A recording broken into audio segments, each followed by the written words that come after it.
Hello बच्चों, अभी तक हमने पहला चैप्टर वास्तविक संख्याएं, इसके सारे क्वेश्चन इंपॉर्टेंट जो भी क्वेश्चन थे वो हम कर चुके हैं। आज हम उसी के महत्वपूर्ण ऑब्जेक्टिव पर डिस्कस करेंगे। जो भी ऑब्जेक्टिव इस पहले चैप्टर में से बन सकते हैं वो हम सारे आपको यहाँ बोर्ड पे डिफाइन करेंगे, ठीक है ना।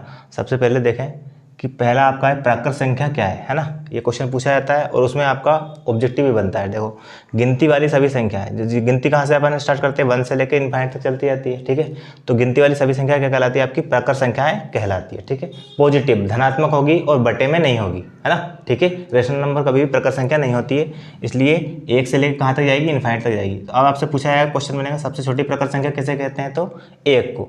और सबसे बड़ी को हम क्या नहीं कर सकते, डिफाइन नहीं कर सकते, इसलिए उसको क्या लिखा है, इनफाइनाइट, क्योंकि गिनती कभी खत्म नहीं होती इसलिए, ठीक है।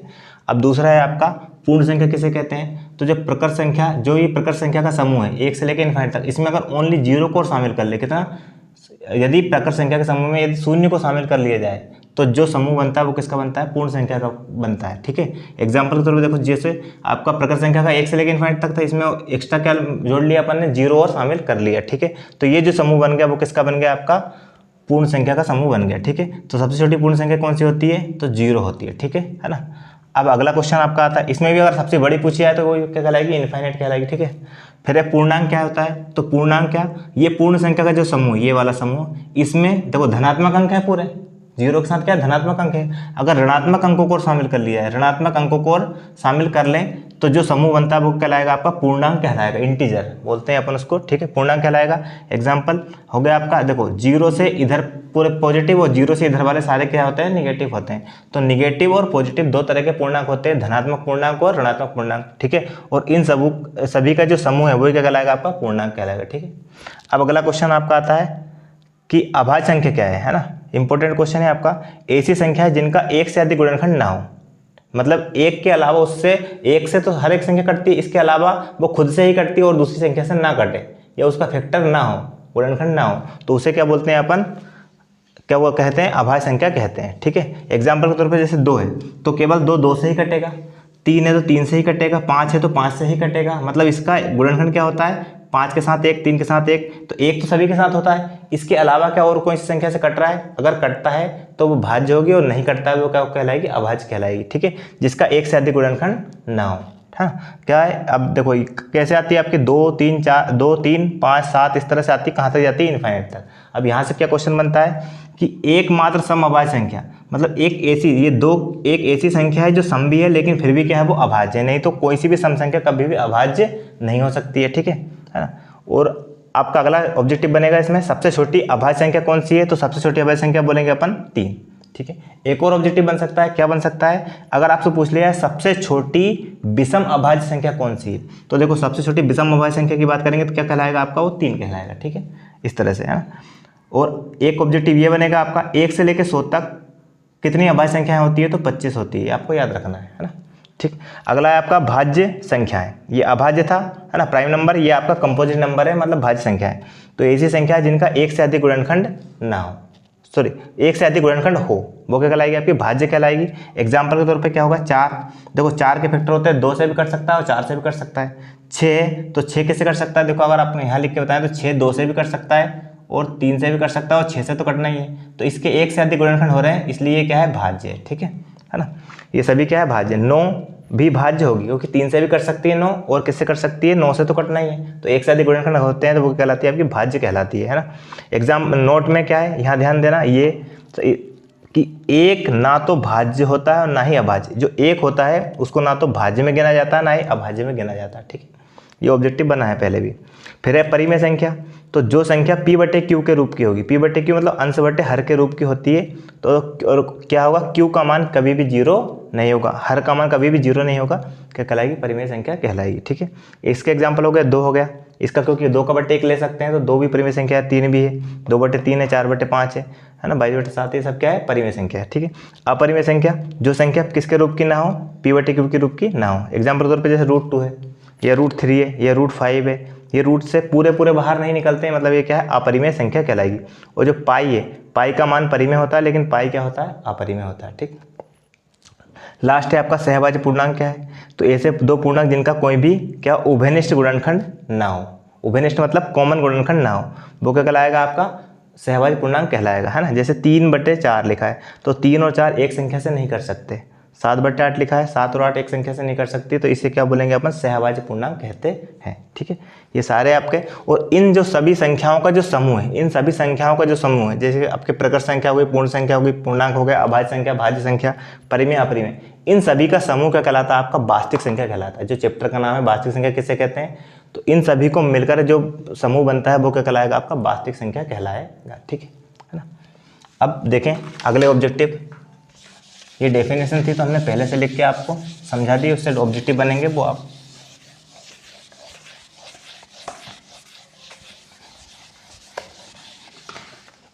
देखो। कुछ ऑब्जेक्टिव है, जैसे पहला ऑब्जेक्टिव, ठीक है, क्या a की वैल्यू अगर आपको दी है x³ और y³ और b की वैल्यू आपको दी है x/y³ और आपसे इसका पूछा है a और b का HCF, क्या पूछा है HCF, किसका पूछा है a और b का, तो किस तरह से बताएंगे। तो देखो HCF में क्या होता है, इसका HCF पूछा है तो हम क्या करेंगे, देखो एक a और b है ना, a और b के HCF पूछा है, ठीक है। तो देखो x a और HCF में क्या आएगा आपका x और x यहाँ भी है, देखो दोनों जगह x कॉमन है, ठीक है, तो कॉमन आता है। HCF का मतलब होता है उभयनिष्ठ अभाज्य गुणनखंड की सबसे छोटी घात का गुणनफल, ठीक है ना, मतलब जो कॉमन है वो तो आना ही है, ठीक।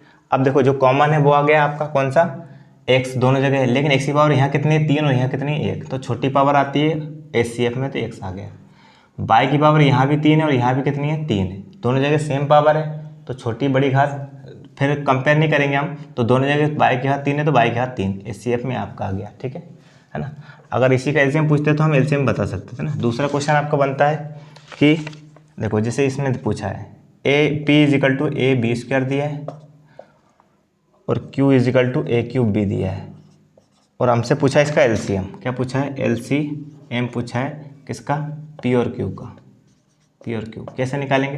तो देखो एलसीएम पूछा है, एलसीएम में जो कॉमन है उभयनिष्ठ है उसकी तो बड़ी घात आती है, देखो कॉमन यहाँ 1 की पावर 1 है और 1 की पावर यहाँ कितनी 3, तो बड़ी घात आएगी, ठीक है। यहाँ भी b दोनों जगह कॉमन है तो b की भी बड़ी घात आएगी 20, ये इसका क्या हो जाएगा आपका एलसीएम हो जाएगा, ठीक है ना। अगला क्वेश्चन आपका आता है थर्ड क्वेश्चन, अगर ऐसा पूछा है n² - 1 है ना, क्या है 8 से विभाज्य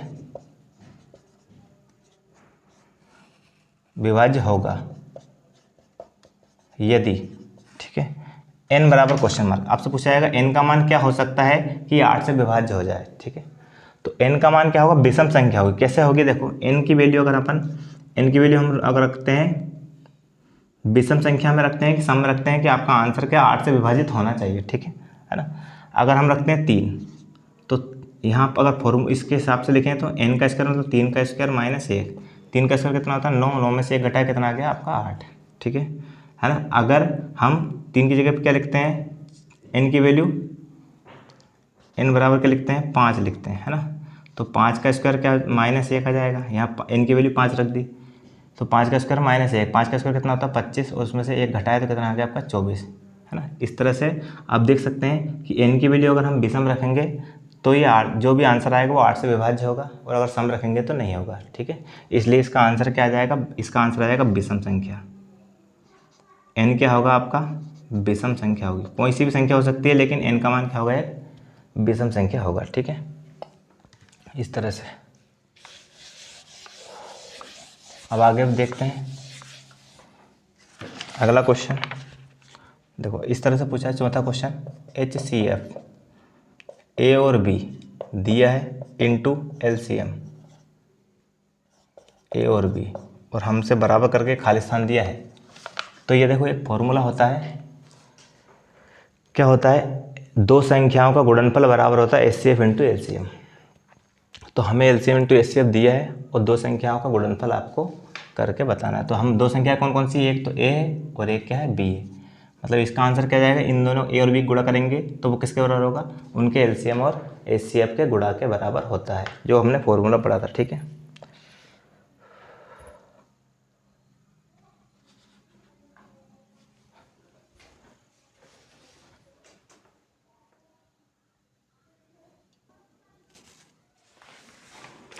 देखते हैं अगला अगला ऑब्जेक्टिव देखते हैं अपन। ठीक है, ये हो गया। देखो इसमें क्या पूछा था आपका, ए और बी आपका क्या है एचसीएफ, ए और बी का एचसीएफ और एलसीएम का गुणा दिया है और आपसे पूछा है कि खालिस्तान में क्या आएगा।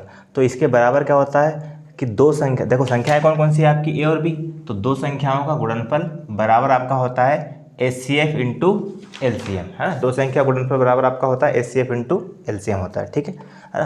अब अगला ऑब्जेक्टिव देखते हैं। देखें 5 नंबर का ऑब्जेक्टिव कि 2m, जहाँ m क्या है एक पूर्णांक है, एक पूर्णांक है ना। तो ये आपका हो क्या सकता है, मतलब ठीक है, इसके बारे में पूछा है 2m में जहाँ जैसे 2m दिया है जहाँ m एक पूर्णांक है, ठीक है ना। तो आपका ये 2m का मान क्या हो सकता है, तो देखो अगर अपन m का मान अगर हम 1 रखें तो कितना हो जाएगा आपका 2 इंटू 1 बराबर 2। m का मान अगर 2 रखें, ठीक है, m का मान अगर 2 रखते हैं अपन तो 2 इंटू 2 कितना हो जाएगा 4। m का मान अगर अपन कितना रखते हैं 3 रखते हैं तो क्या हो जाएगा 2 इंटू 3। m की जगह पे यहाँ पुट करते रहे 1 2 3 तो कितना होगा 6, है ना। इसका मतलब है अगर हम m की वैल्यू, m एक पूर्णांक है तो पूर्णांक में अगर हम कोई सा सम रखें या विषम रखें, आंसर क्या आता है, देखो ये भी सम संख्या है, ये भी सम संख्या है, ये भी सम संख्या है, ठीक है ना। तो 2m का मान क्या होगा, एक सम संख्या होगी, तो इसका आंसर क्या आ जाएगा, एक सम संख्या, एक सम संख्या, सॉरी एक सम संख्या। मतलब क्या बोल रहा है कि m की वैल्यू कुछ भी रखोगे तो आपका 2m का मान क्या आएगा, तो 2m का मान हमने देखा m की वैल्यू 1 रखने पर 2 आया, 2 रखने पर 4 आया, 3 रखने पर क्या है 6 आया। मतलब हमारा आंसर किस में आ रहा है, आपका सम में आ रहा है, ठीक है। तो इसका आंसर क्या आ जाएगा आपका, एक सम संख्या, ठीक है।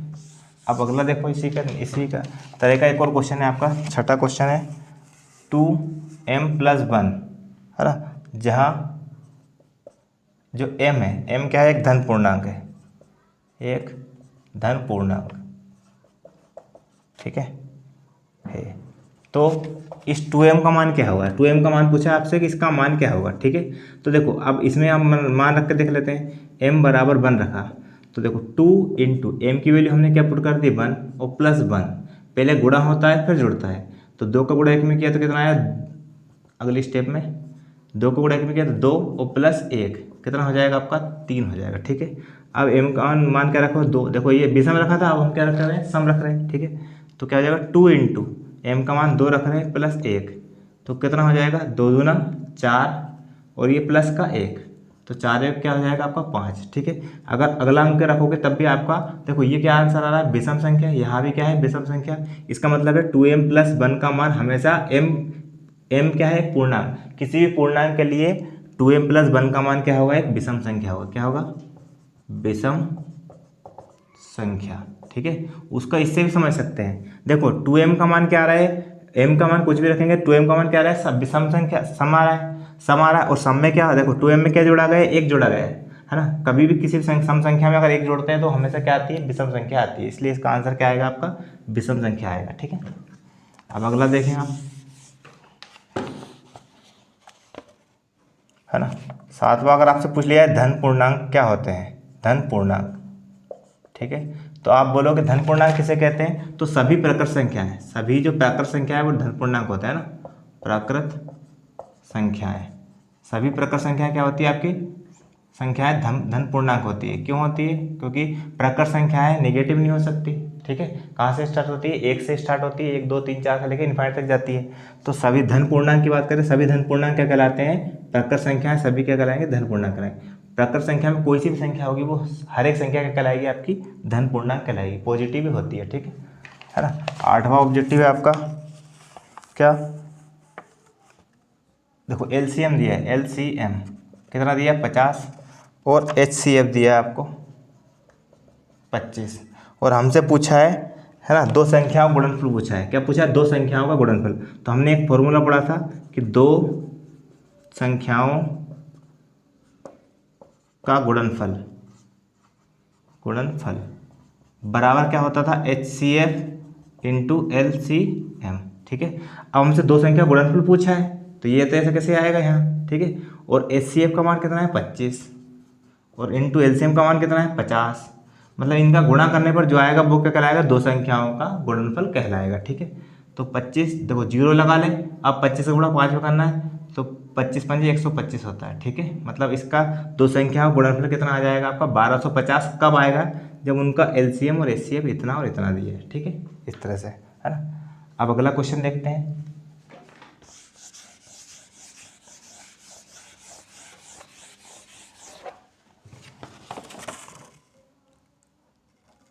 कितने हो गए आपके, 8 हो गया ना। नवा ऑब्जेक्टिव है आपका 1440 है ना।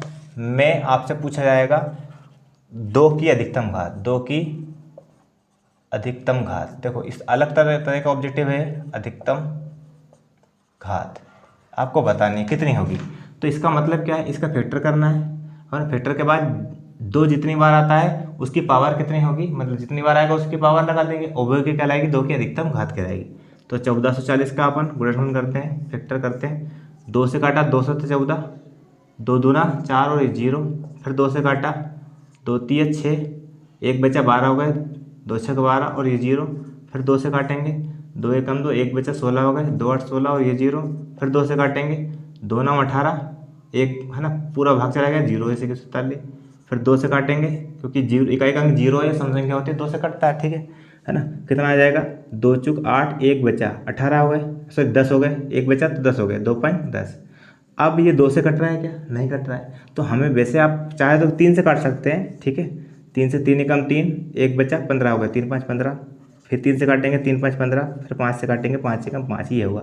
लेकिन वैसे आपको अगर इतना पूछा है कि 2 की अधिकतम घात बताइए तो हमें इतना आगे नहीं बढ़ाना है, 2 से इतने बार कट रहा है बस वही देखना था। तो देखो 1 2 3 4 5, ठीक है, मतलब यहाँ 2 की पावर कितनी आ रही है 5 आ रही है, तो इसका आंसर क्या हो जाएगा, अधिकतम घात क्या हो जाएगा, इसकी अधिकतम घात कितनी हो जाएगी 5।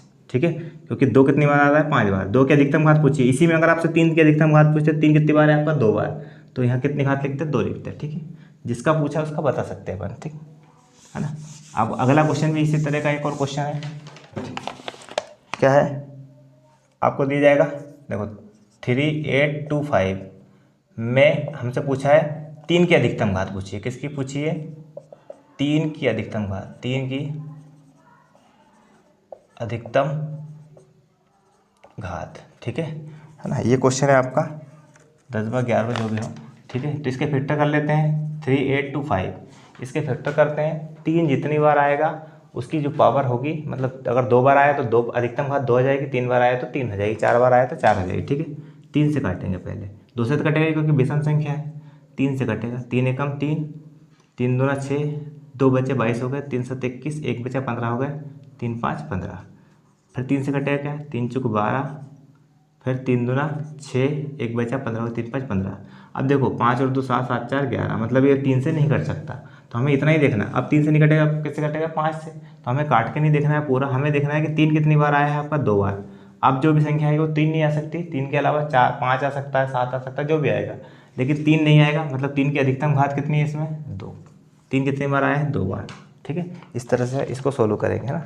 अगला क्वेश्चन है आपका, देखो 12वां क्वेश्चन, √12 बटे √3, और आपसे पूछ लिया है कि ये परिमेय संख्या है या अपरिमेय। ये पूछ लिया आपसे कि परिमेय है कि अपरिमेय, क्या परिमेय या अपरिमेय, तो हम इसका आंसर कैसे देंगे। ठीक है, तो हमें देखो रूट देख के ही बताना नहीं है कि रूट देखा और हमने बोल दिया कि यार ये तो परिमेय है या अपरिमेय है ना। रूट के अलावा हमने बोला था आपसे रूट से बाहर जो संख्याएं निकलती है, ठीक है, रूट से बाहर जो संख्याएं निकलेंगी सोल्व होने के बाद अगर वो रूट कट जाता है पूरा तो परिमेय, नहीं कटता है तो अपरिमेय। ठीक है, तो देखिए 12 के फैक्टर हमें पता है क्या होते हैं, 12 को हम काटते हैं 2 से, 2 6 12, फिर 2 से काटते हैं 2 3 6, फिर 3 से काटते हैं 3 एकम 3, कितने होते हैं है ना। तो कितना 2 × 2 × 3, ये किसके हो गए 12 के, वो बटे में √3 है, उसके फैक्टर होते ही नहीं है। अब देखो इसका जोड़ा बन गया, जोड़ा बन गया तो ये 2 बाहर निकल जाएगा और रूट जो 3 है वो रूट के अंदर जाएगा क्योंकि इसका जोड़ा नहीं बना। रूट का मतलब होता है अंदर एक जिस संख्या के पेयर होते हैं, जोड़े होते हैं, तो एक बाहर निकल आता है और रूट कट जाता है उसका। ठीक है, बटे में कितना बचा आपका √3, √3 से √3 कैंसिल, कितना आ गया आपका 2 आ गया। इसका मतलब है इसको पूरे को सोल्व करने पर क्या आ रहा है 2, और 2 क्या है आपका परिमेय, तो इसका आंसर क्या आ जाएगा आपका परिमेय। में, ठीक है। रूट देख के हमें डिसाइड नहीं करना है कि परिमेय है कि अपरिमेय, ठीक है। अब देखो एक और क्वेश्चन अगला एक और देख लो, आपको और क्लियर हो जाएगा। जैसे ऐसा लिखा है रूट में 9/√16। अब आपको बताना है परिमेय है कि अपरिमेय। तो हमें इसके फैक्टर देखने हैं कि फैक्टर क्या हो रहा है इसके, 13वां क्वेश्चन है। तो रूट में 9 के फैक्टर होते हैं 3 × 3 और 4 के होते हैं 16 के होते हैं 4 × 4, 4 × 16, ठीक है। इसमें से एक 3 बाहर हो गया, पेयर बन गया था। इसमें से एक 4 बाहर हो गया, ठीक है। अब देखो इसका रूट कैंसिल हो गया, मतलब इसको हम इस तरह से लिख सकते हैं रूट से बाहर निकाल कर, ठीक है। मतलब ये क्या है आपकी एक परिमेय संख्या, क्या है परिमेय संख्या, मतलब जो रूट में ना हो, ठीक है, परिमेय कहलाएगी। अब नेक्स्ट क्वेश्चन है आपका,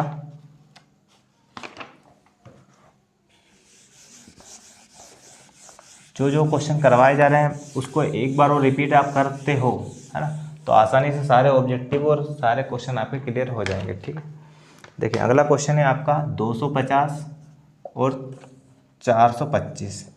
इनका आपको क्या पूछा है, एचसीएफ और एलसीएम पूछा है। क्या पूछा है, एचसीएफ क्वेश्चन मार्क और एलसीएम बराबर भी क्वेश्चन मार्क, ठीक है।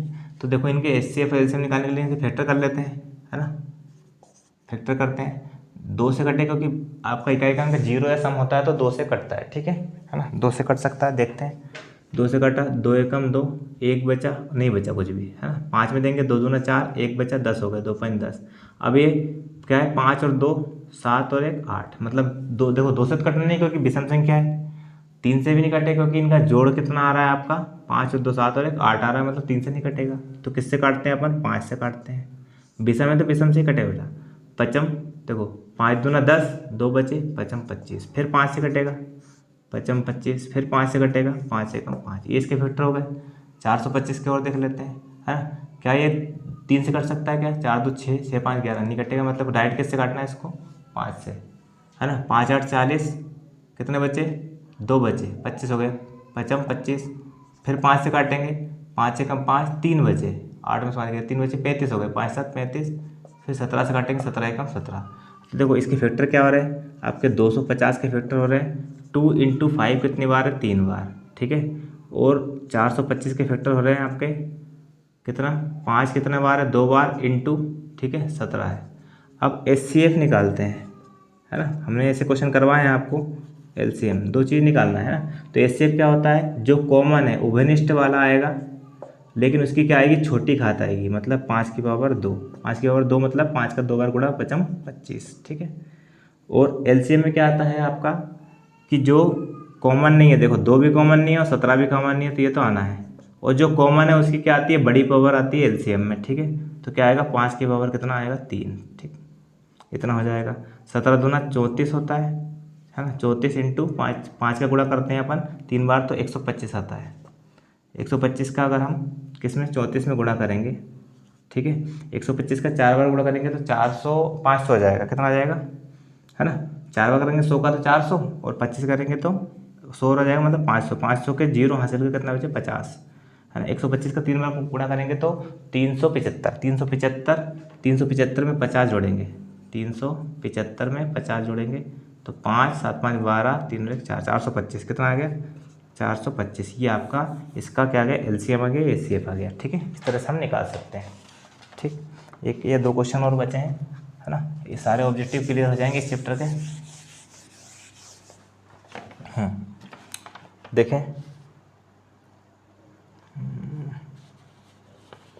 एक ही ऑब्जेक्टिव बचा, देखो क्वेश्चन दिया, ये आया था आपका पिछली बार परीक्षा में आया था, है ना। क्या है, यदि a = BQ तो a और b में संबंध बताना था, में क्या संबंध है, ठीक है। ये पूछा है आपसे क्या संबंध है इसमें, ठीक है। a = BQ ऐसा दिया है, ठीक है ना।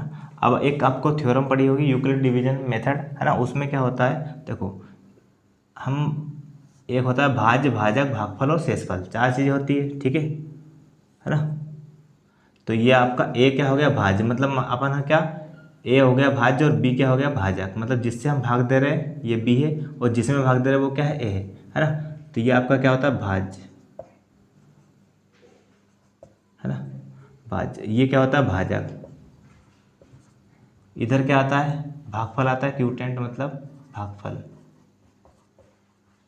और नीचे जो बचता है वो क्या आता है, शेषफल।